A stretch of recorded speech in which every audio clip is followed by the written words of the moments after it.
En la noche de hoy, puedo confirmar un hecho tan sensible como ultrajante. Grecia Quiroz, la viuda de Carlos Manso, recibió grabaciones con intimidaciones, material enviado por un subgrupo del cártel Jalisco Nueva Generación. Los archivos llegaron de manera anónima, con mensajes cifrados y coordenadas que se alinean con las áreas donde se han movilizado los responsables del ataque en contra de su marido. En las imágenes se observan rostros con capuchas y armamento de alto calibre. El tono era de advertencia y llevaba la misma marca que ya habíamos detectado en episodios anteriores. Grecia se encuentra bajo protección federal, con seguridad las 24 horas. Mientras nuestros analistas revisan cada instante del material, estas intimidaciones buscan silenciar a aquella que se ha atrevido a seguir reclamando justicia. Pero les aseguro algo, no lo conseguirán. El contenido de estas grabaciones es severo, calculado y revela mucho más de lo que sus emisores pensaron mantener oculto. Lo que estamos descubriendo en su información técnica, los dispositivos, las ubicaciones y los nombres detrás de cada envío, alterará el rumbo de esta indagatoria. Yo soy Omar García Arfuch y esto es Expediente Narco. Eran las 7:12 de la mañana cuando la fiscal de la región me contactó desde Uruapan. Tenía en su poder documentos audiovisuales que indicaban directamente una amenaza contra el núcleo familiar de Carlos Manso. Más concretamente, contra su esposa, Grecia Quiroz. No era un simple rumor, eran grabaciones. Mensajes directos con fines de amedrentamiento, registrados y emitidos desde números que la investigación enlazaba con un grupo operativo del CJNG en la zona. Lo que contenían esos archivos no era solamente maldad, era evidencia criminal. Al llegar a la oficina forense a las 8:03, el personal técnico ya había aislado los medios de almacenamiento y los había depositado en una sala de seguridad bajo estricta cadena de custodia. Los archivos, en distintas calidades y formatos, se transmitieron por vías digitales variadas. Algunos mediante aplicaciones de mensajería con perfiles ocultos, otros a través de plataformas de video que fueron cargadas y eliminadas posteriormente. Los especialistas trabajaban con la serenidad de quien sabe que cada fragmento de información puede influir en la dirección de una investigación. La primera tarea fue comprobar su autenticidad. A las 8:41, solicité al laboratorio que realizara una evaluación inicial. Metadatos, marcas de tiempo, geolocalización integrada y posible alteración. Las grabaciones eran toscas, con planos cercanos, y voces distorsionadas. Contenían referencias específicas a los lugares y horarios habituales de la familia Manso. En uno de los clips, un individuo mencionaba por su nombre la institución educativa a la que asistía el hijo mayor. En otro, se veían tomas de una residencia que, según el análisis de mapas, correspondía a una propiedad en la periferia de Uruapan. Esto eliminaba cualquier incertidumbre. No se trataba de amenazas genéricas, eran mensajes explícitos. A las 9:22, mientras el laboratorio proseguía con el protocolo forense estándar, convoqué al equipo técnico. El propósito era, por un lado, proteger la evidencia digital para su uso legal. Por el otro, establecer de inmediato un esquema de protección para la viuda y su círculo cercano. Grecia había perdido a su esposo hacía solo unos días.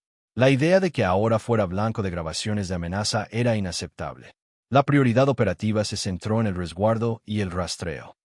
En la reunión, definimos 3 líneas de acción inicial: identificación y verificación técnica de los archivos, seguimiento de los orígenes de los perfiles y servidores implicados, y despliegue de seguridad para la familia. Mientras los peritos extraían códigos y sellos de los archivos, ordené que el equipo de protección de la Secretaría reforzara los puntos clave alrededor de su domicilio, la ruta escolar del niño e incluso la casa de la hermana de Grecia. A las 10:05, los agentes ya estaban en posición con instrucciones de máxima discreción. Era fundamental evitar generar alarma o filtraciones que pudieran ser usadas por los agresores. Retomando el análisis de las grabaciones, a las 10:47, el estudio técnico ofreció sus primeras conclusiones.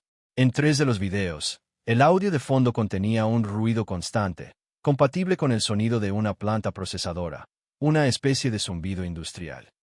Y en la imagen, se alcanzaba a ver brevemente la matrícula disimulada de una camioneta. La cronología y los metadatos permitieron acotar una ventana de actividad. Las tomas habían sido realizadas en un periodo que coincidía con movimientos detectados por nuestros equipos de señal en jornadas anteriores. Esta concordancia fue suficiente para solicitar autorizaciones judiciales para bloquear ciertas rutas y establecer vigilancia electrónica adicional en puntos específicos. A las 11:30, ya teníamos un patrón inicial. Las grabaciones se transmitían desde perfiles que utilizaban chips temporales y servicios de mensajería en la nube con cifrado estándar. Sin embargo, presentaban una vía de carga común, una cuenta intermediaria que, según la triangulación, se había conectado repetidamente desde un área próxima a la autopista que une Apatzingán con Buenavista. Solicitamos cruzar esos lapsos con las cámaras de vigilancia, tanto públicas como privadas. El trabajo fue detallado. Horas de visualización, concordancias de sombras y marcas en el asfalto que solo se identifican cuando se tiene un objetivo claro.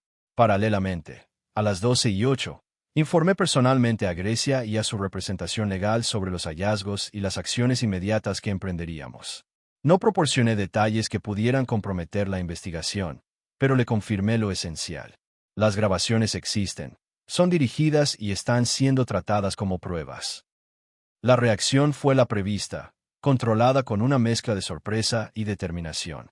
Grecia solicitó 3 cosas en esa comunicación: que la protección fuera discreta y no pública, que su hija y su familia no fueran expuestos más por la investigación y que los atacantes fueran llevados ante la justicia.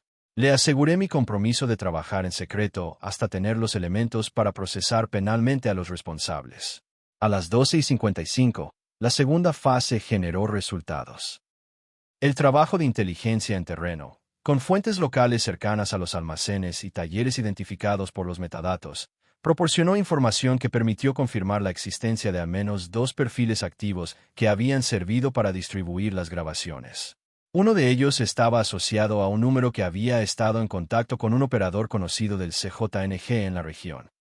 Esta relación, confrontada con la evidencia material encontrada en Zenobio Moreno semanas antes, dibujaba una estrategia para generar pánico mediante mensajes audiovisuales. Al mismo tiempo, neutralizar el liderazgo local que no se sometía a extorsión o pactos criminales. Es crucial no subestimar la difusión de este material. A la 1:40 de la tarde, ordené que las copias originales quedaran bajo custodia federal y que solo el equipo judicial y pericial autorizado tuviera acceso. El riesgo de filtraciones era real. Los agresores pueden utilizar cualquier fuga de información para incrementar el terror o para viciar la cadena de custodia. También solicité a la Unidad de Delitos Cibernéticos que comenzara el protocolo de conservación preventiva en todas las plataformas donde se detectó rastro, incluyendo la solicitud de registros a los proveedores, avisos de retención de datos y requerimientos formales de acceso a servidores. Mientras las tareas técnicas progresaban, no perdimos de vista el aspecto humano. A las 2:26, dispusimos que se activaran medidas de apoyo psicológico para Grecia y su núcleo familiar, lo cual no es un detalle menor. Los efectos de la intimidación digital son verificables y serios.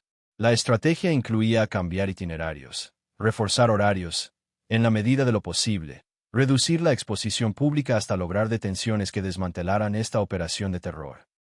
A las 3:12 de la tarde, el rastreo dio un nuevo avance. Una de las grabaciones contenía en su sonido de fondo una melodía muy distintiva, un tema que, tras cotejarlo con bases de datos locales, resultó ser la música reproducida en un taller mecánico del corredor Apatzingán-Petates durante las horas matutinas. Fue una pista menor, pero en investigaciones de esta naturaleza, las coincidencias sutiles son fundamentales. Ordené una inspección en el sitio. 3 horas después, los agentes confirmaron actividad sospechosa en ese taller. Movimiento nocturno, varios vehículos con matrículas modificadas y personal que intentó retirarse a notar la presencia policial. A las 6:04 de la tarde, se llevó a cabo una operación encubierta. En el taller se incautaron equipos, unidades de almacenamiento, teléfonos y una computadora portátil con copias temporales de los archivos. Aquello no era la conclusión, pero sí una prueba palpable de que la cadena de intimidación poseía un punto físico. Entre las pruebas, se encontraron listas de contactos y un registro con nombres y notas que, tras una revisión inicial, sugerían una coordinación, quién subía material, quién lo retransmitía y en qué momentos se activaban los perfiles. Eran las 7:30 cuando el fiscal me confirmó por teléfono lo que ya anticipábamos. Los análisis forenses preliminares mostraban similitudes técnicas entre los archivos confiscados y las grabaciones que amenazaban a Grecia. Esta conexión consolidaba nuestra hipótesis de trabajo. El material provenía de una organización con capacidad técnica y logística para producir contenido intimidatorio y distribuirlo de forma selectiva. Esa noche, a las 8:12, organicé un encuentro con el equipo legal para preparar las acciones precautorias y los cargos a presentar. Amenazas agravadas, asociación delictiva y delitos informáticos relacionados. Al mismo tiempo, solicité que se pidieran órdenes de captura contra las identificaciones técnicas más sólidas, operadores y enlaces que figuraban tanto en el registro del taller como en las listas extraídas de una memoria USB. La intención era ir más allá del eslabón local, alcanzar a quienes idearon la campaña de terror antes del final del día. A las 9:05, me reuní con Grecia y le expliqué el estado de la investigación, la incautación en el taller, las concordancias forenses y la vía judicial que tomaríamos al día siguiente. Le aseguré que no difundiríamos las grabaciones, que la evidencia se mantendría en reserva hasta su presentación ante el juez y que el objetivo era llevar ante la justicia a quienes planificaron y ejecutaron esa agresión. Ella escuchó, agradeció con voz firme y pidió una vez más privacidad por el bienestar de su familia. Cuando apagué la luz de la sala de crisis a las 10:18, la investigación había completado su primera etapa fundamental.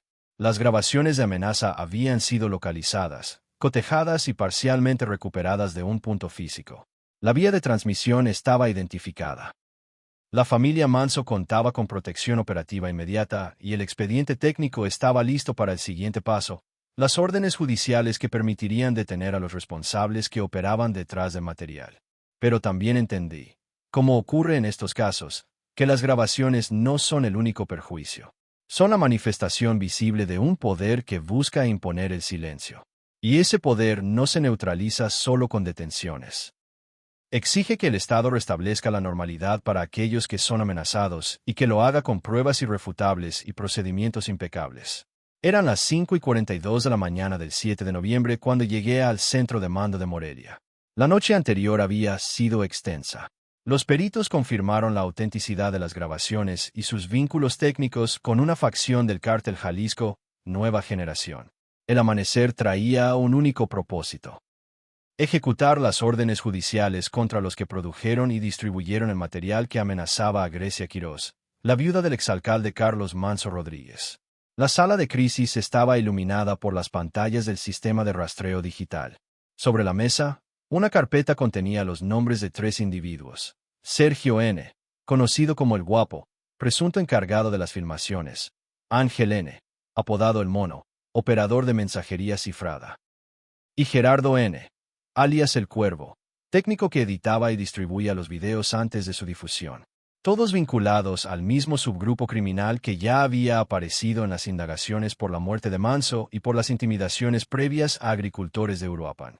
A las 6:15, el fiscal regional presentó el plan.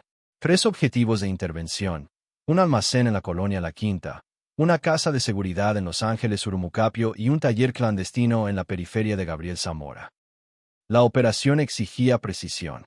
No solo buscábamos detener, sino confiscar dispositivos, discos duros y servidores externos que pudieran contener las grabaciones originales. La orden era categórica.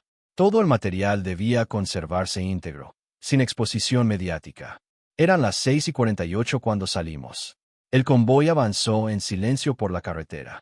En la radio se escuchaban los informes de reconocimiento. Clima favorable, sin movimientos sospechosos en los perímetros. Mientras observaba el sol de la mañana filtrarse entre las colinas, reflexionaba sobre la gravedad del caso. En menos de una semana, la delincuencia organizada había pasado de asesinar a un alcalde a amenazar a su viuda utilizando herramientas digitales con exactitud quirúrgica. No era improvisación. Era una estrategia de manipulación psicológica. Silenciar la voz de quien representa la memoria. A las 7:22, el primer equipo irrumpió en el almacén de La Quinta. Desde el aire, los drones confirmaron actividad. En el interior, 3 hombres descargaban cajas de cartón y un generador eléctrico. Al recibir la orden de alto, intentaron escapar hacia la parte trasera del predio. En segundos fueron inmovilizados. Entre el equipo asegurado había cámaras, luces portátiles, micrófonos y 2 computadoras portátiles encendidas con software de edición de video. En la pantalla principal, un archivo abierto mostraba un fotograma fijo, El rostro de Grecia, extraído de una entrevista antigua. A las 7:56, el perito informático reportó desde la unidad móvil. Confirmado, comandante. Coincide con el formato y los metadatos de las grabaciones interceptadas. Esa información era vital. Significaba que el contenido no solo fue distribuido desde esa ubicación, sino que probablemente fue producido allí. En otras palabras, habíamos localizado el centro de producción audiovisual del cártel. Mientras el equipo procesaba la escena, a las 8:11 llegó la confirmación del segundo objetivo. En Los Ángeles, Surumukapio, agentes estatales habían detenido a El Mono. En su teléfono se encontraron conversaciones cifradas con un contacto identificado como Patrón P, en las que se detallaba la secuencia de envío de las grabaciones, las fechas y los horarios en que debían ser divulgadas. Un mensaje decía: no lo subas de golpe, libéralo por partes, para que la vieja capte el mensaje. La frialdad del lenguaje era suficiente para entender la motivación. Las grabaciones no buscaban un rescate económico, buscaban infundir terror. Eran las 8:57 cuando iniciamos el registro en el tercer punto, un taller de carrocería en Gabriel Zamora. El lugar parecía deshabitado, pero en el fondo había una habitación sellada con material acústico y un sistema de ventilación encendido. Dentro, los agentes descubrieron 2 torres de ordenador, una cámara fija y una mesa de edición rudimentaria. En la pared colgaba una lona blanca con letras pintadas a mano: silencio o justicia. A las 9:30, todo el material fue empacado y enviado bajo custodia digital. Las computadoras contenían directorios titulados con iniciales y fechas. Uno de ellos, marcado GQ25, albergaba versiones editadas de las grabaciones amenazantes. En la información técnica, la fecha de creación coincidía con el día en que Grecia recibió los primeros mensajes. Esto disipaba cualquier duda. Los responsables del taller eran los autores directos. Mientras los peritos copiaban la información, llegó la noticia que completó el ciclo. A las 9:58, el enlace de inteligencia confirmó que el Guapo, el principal encargado de la filmación, había sido localizado escondido en un hotel en las afueras de Nueva Italia. No opuso resistencia. Fue capturado con un teléfono satelital y una memoria portátil de 64 GB que contenía copias de los videos originales, así como material nuevo, grabaciones de seguimiento a Grecia y a miembros de su equipo de seguridad. A las 10:33, los agentes me transmitieron la frase que pronunció al ser detenido: solo estábamos haciendo el trabajo. El patrón dijo que era para que no se metiera. Las palabras eran sencillas, pero su impacto era demoledor. Durante las siguientes 2 horas, los técnicos analizaron el contenido. Las grabaciones almacenadas en la memoria portátil indicaban que las amenazas no fueron un evento aislado. Formaban parte de una serie. Cada clip estaba numerado y fechado. En uno se mostraban imágenes del funeral de Manso. En otro, el recorrido de Grecia por la plaza principal. También había secuencias donde se veían vehículos oficiales y domicilios captados con cámaras de largo alcance. El patrón era seguimiento, vigilancia y luego intimidación mediática. Eran las 11:55 cuando la Fiscalía emitió un comunicado interno declarando que el material estaba vinculado a una facción del CJNG activa en Tierra Caliente y Uruapan.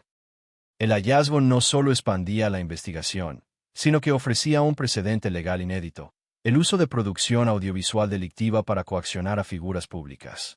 A las 12:14, convoqué a la Mesa de Seguridad Federal. Les presenté los descubrimientos técnicos, las pruebas digitales y la cadena de custodia completa. Nadie habló durante varios minutos. Finalmente, uno de los fiscales resumió el sentir general. Ya no solo asesinan para silenciar, ahora graban para infundir miedo. Esa frase definió el caso.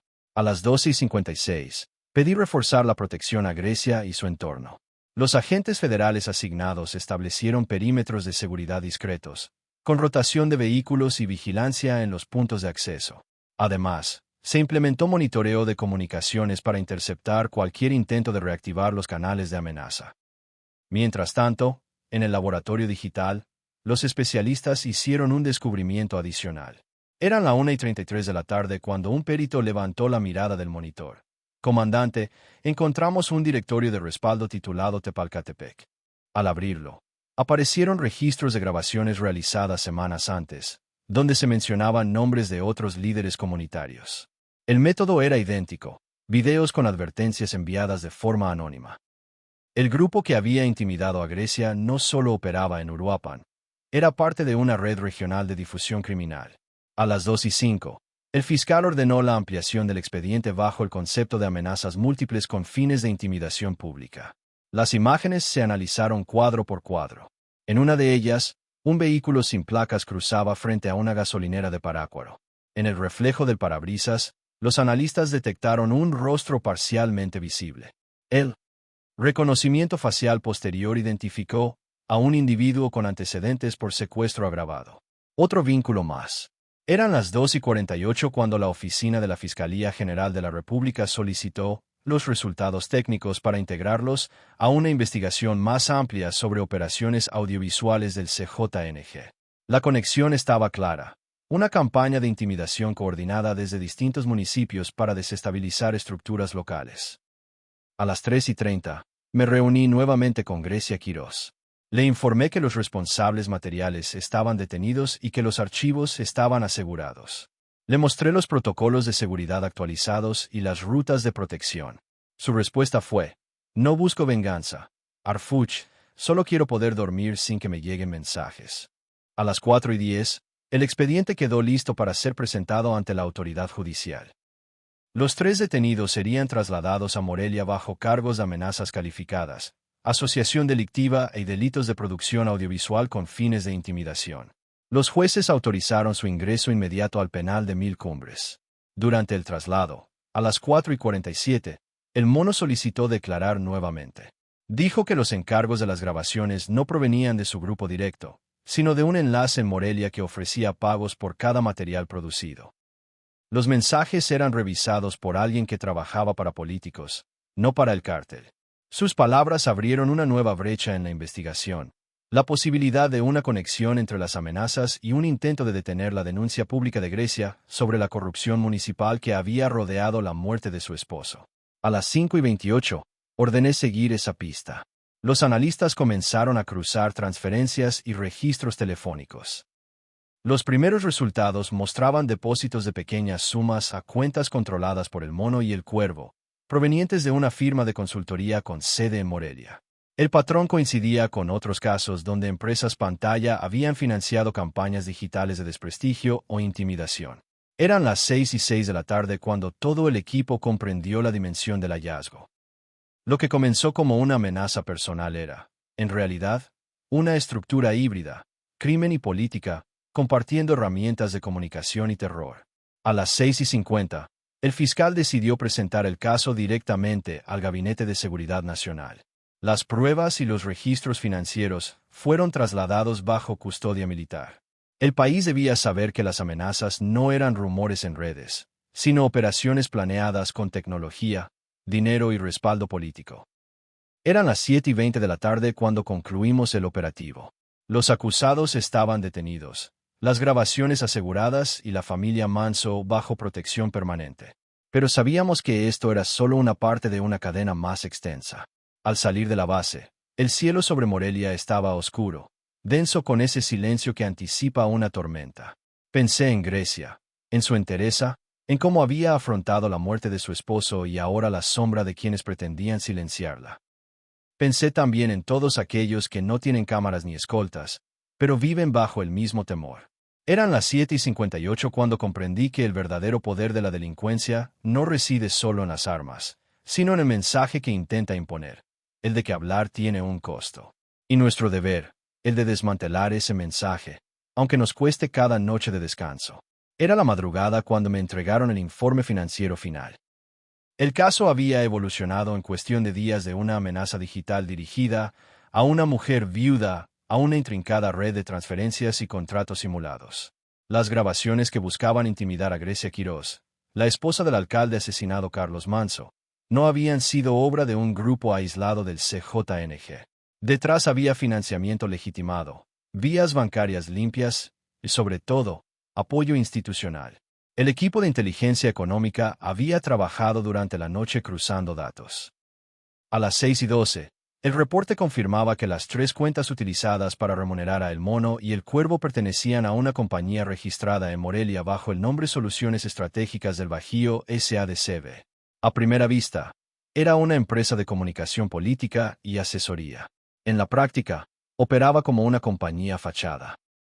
No poseía oficinas reales, no emitía campañas comprobables y había recibido entre septiembre y octubre una serie de depósitos provenientes de contratos de comunicación firmados con dependencias municipales. A las 6:37 revisamos los movimientos. Las cantidades eran moderadas, pero constantes. 90,000 pesos un lunes, 120,000 3 días después, 200,000 al finalizar el mes. Los retiros en efectivo coincidían con los días en que las grabaciones fueron producidas y enviadas. Esa sincronización temporal fue la evidencia que necesitábamos para enlazar los pagos con las amenazas. Eran las 7:04 cuando convoqué a una reunión urgente con el fiscal regional y los representantes de la Unidad de Inteligencia Financiera. La instrucción fue unánime: congelar las cuentas, emitir las alarmas bancarias y solicitar la orden de registro sobre el domicilio fiscal de la empresa. Paralelamente, solicité la lista de los representantes legales. El nombre que encabezaba el acta nos impactó: Luis Armando Pérez Moya, antiguo asesor de comunicación de un exdiputado local y actual consultor político de campañas municipales.